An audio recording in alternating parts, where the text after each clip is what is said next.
लोकशाहीचा बुलंद आवाज, रिपब्लिकन वार्ता, महाराष्ट्र.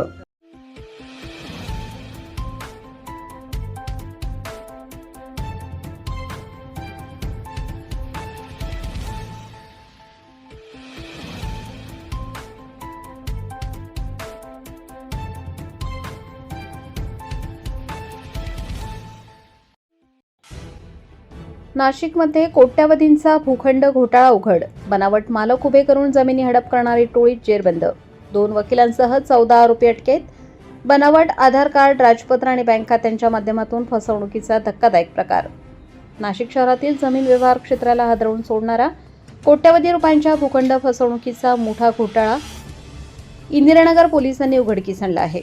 मूळ जमीन मालकांच्या जागी बनावट व्यक्ती उभ्या करून खोट्या कागदपत्रांच्या आधारे भूखंडांची खरेदी विक्री करणाऱ्या टोळीचा पोलिसांनी पर्दाफाश केला असून या प्रकरणात 2 वकिलांसह 14 आरोपींना अटक करण्यात आली आहे.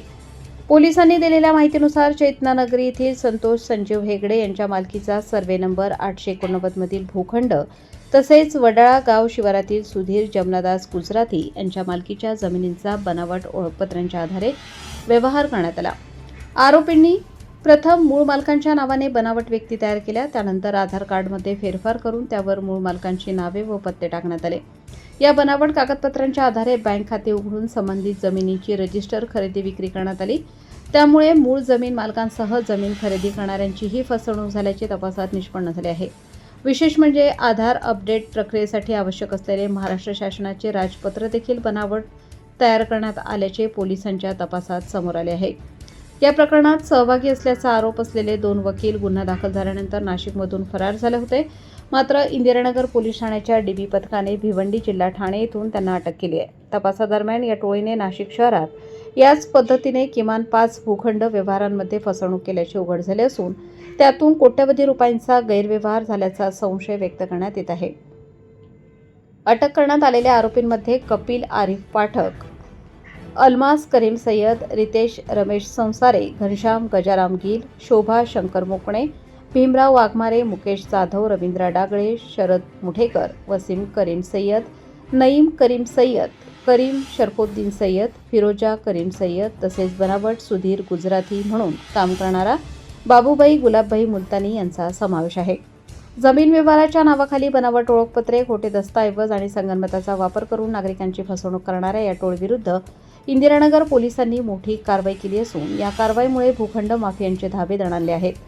सदर गुन्ह्याचा पुढील तपास गुन्हे शोध पथकाचे पोलीस उपनिरीक्षक संतोष फुंदे हे करीत आहेत. इंदिरानगर पोलीस ठाणे हद्दीतील चेतनानगर येथील संतोष हेगडे यांचा एक प्लॉट बनावटी इसम उभा करून विक्री केल्याबाबतची माहिती इंदिरानगर पोलीस ठाण्याला मिळाली होती. त्यावरून गुन्हा दाखल करण्यात आलेला होता. सदर गुन्ह्याच्या तपासादरम्यान यातील आरोपित वकील यांचा सहभाग असल्याबाबतचे निष्पन्न झालेले होते. त्या गुन्ह्याच्या तपासात त्यांनी अजून सुधीर गुजराती यांचा देखील प्लॉट बनावट इसम उभा करून खरेदी करून त्या ठिकाणी एक बिल्डिंग देखील त्यांनी बांधलेली होती. आणि ज्यावेळेस आम्ही या गुन्ह्याचा सखोल तपास केला त्यावेळेस एकूण 14 आरोपी यांचा सहभाग असल्याबाबतचे निष्पन्न झालेले आहे. त्यामध्ये आतापर्यंत 8 आरोपींना अटक केलेली आहे. अजून 4 आरोपी याच्यामध्ये पाहिजे आरोपी आहेत, त्यांचा आम्ही शोध घेत आहोत. नमूद गुन्ह्यांचा तपास चालू असून आतापर्यंत नमूद आरोपींनी 5 गुन्हे केल्याबाबतचे निष्पन्न झालेले आहे. इतर ठिकाणी देखील अशाच प्रकारे जर कुणाचे बनावट प्लॉट झाले असतील तर त्यांनी इंदिरानगर पोलीस ठाण्याशी संपर्क साधावा अथवा त्यांच्या जवळच्या पोलिसांशी संपर्क साधावा. रिपब्लिकन वार्ता महाराष्ट्र न्यूजसाठी प्रतिनिधी विवेक बनकर, Nashik. Subscribe now and press the bell icon. Never miss an update.